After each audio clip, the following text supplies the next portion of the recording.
Hi, my name's No Shed, some of you guys know me as Youshubes, and this is a Spurs video podcast. It's kind of like part 2. In terms of the Euros, what's really appealed to me, obviously, we saw Spain go through last night, and but they weren't that inspiring.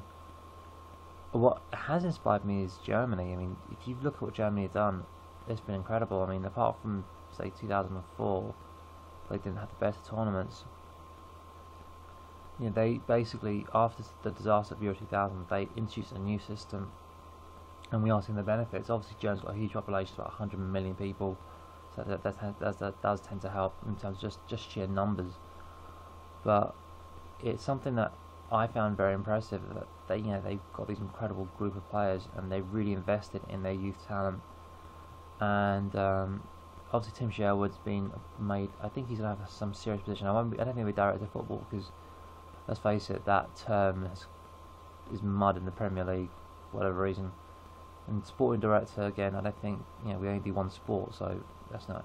I think he's more like a senior football consultant or something. He's a senior, or he's just head of football, youth team development, youth team coaching. Is he going to be the same as Trixie Bergstein? I don't know. It would be nice to see. Say if he's brought along, saying, "Look, this is what we do." I think if he brings the guys along, so that this is what we do, this is how we get our players to improve their first touch, etc. Then yeah, definitely, if he's going to be the guy that does that. I met Tim Sherwood against Enfield. Yeah, he's actually a pretty nice guy, actually. I must admit, he came across the real prick on Sky Sports quite a few times, but yeah, face to face, he was pretty friendly. And he did speak. Obviously, we did lose to Enfield Town. It was bloody humiliating, but it's more about how did each player play, and it's more about the performance. We've done very well in next gen. Obviously, one of the things that's very deceptive about youth football, you've been very good, is the fact that everyone matures physically at different rates. So physically, you may be a lot more mature, and that's what makes you appear to be a better player, because you're physically a lot more mature.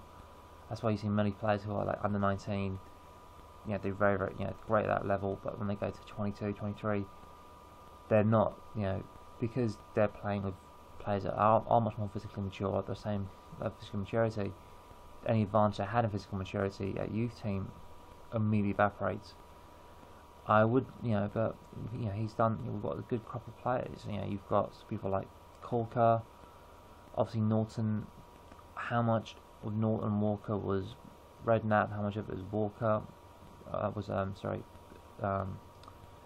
Sherwood. We'll never know. Obviously, if it's if they did great. So Harry Redknapp, I'll sign them all. Carrot, Canute, Defoe, I'll sign them all.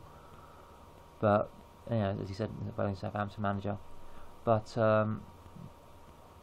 I think it'll be interesting to see how you've got players like Corker, Norton, Carroll, there's a young man like Alex Pritchard, who I know a lot of the Spurs guys who go to the youth team are really raving about.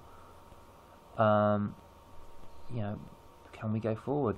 Obviously, I think the Europa League, I'd love to be in the Champions League. It allows you to attract a better kind of player, a higher caliber player, and it allows you to keep your players. Even if we have to keep our players, I think the Europa League will be great for our youngsters. I mean, like Jake Livermore came through that. Corker, he won't be playing as often, especially because obviously I think Vertonghen, and if he does sign, and Kabul will be our first team, first choice defensive pairing, and you've got Dawson and Gallas. But who knows? I think Corker can actually add something. Then why not? Obviously, we've not offered Ledley King a new contract, and that breaks my heart. But hopefully, we'll be involved in some kind of coaching ambassadorial role. And Vertonghen, this is an interesting thing I don't get. We agreed terms. The players agreed terms with us, but the deal's not going through because Ajax will not pay his contracted fee. I just don't get why he doesn't join us anyway.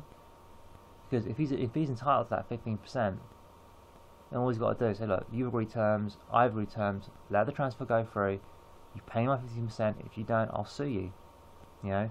So if it's, I don't know, I think we've agreed terms, I don't know what's going on here.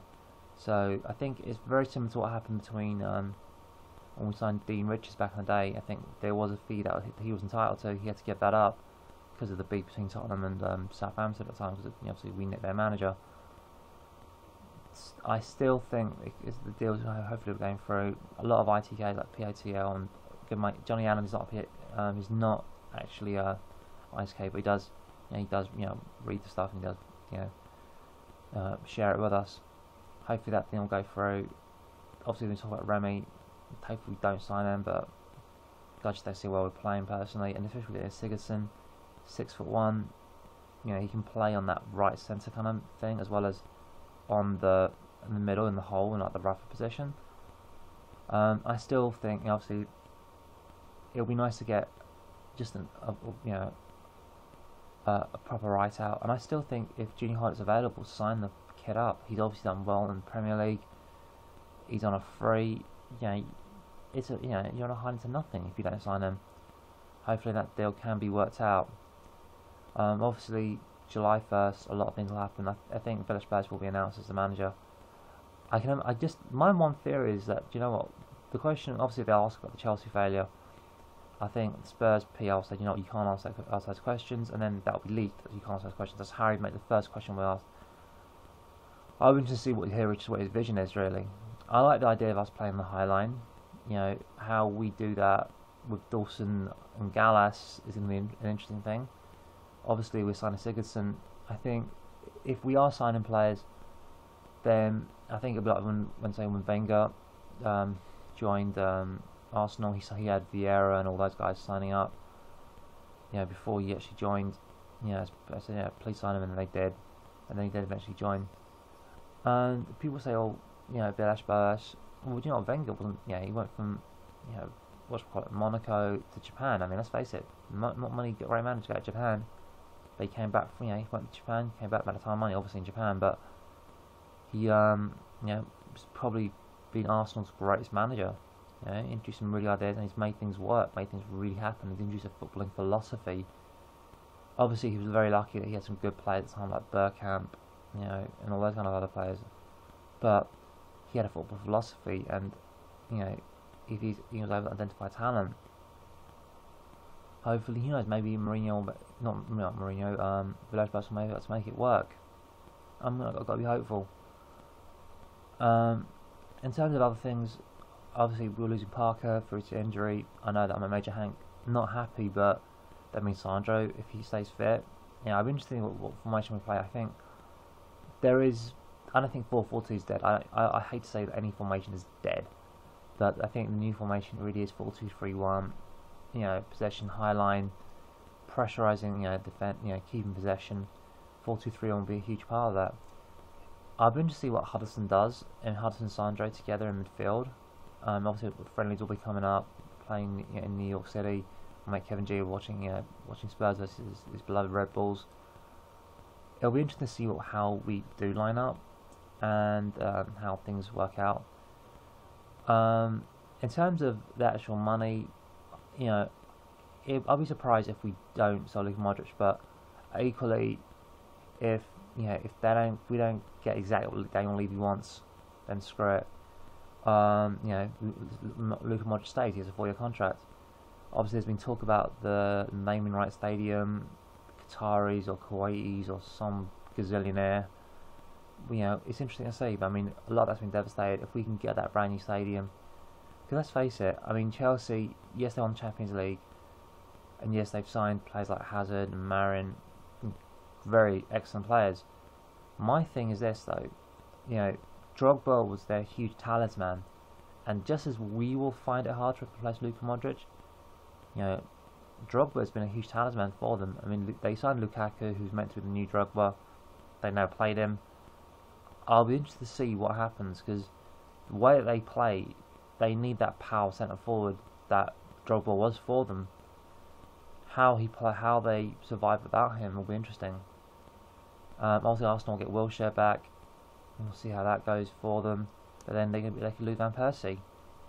So I don't think it's all doom and gloom. I think we will be in there around the top 5, 6.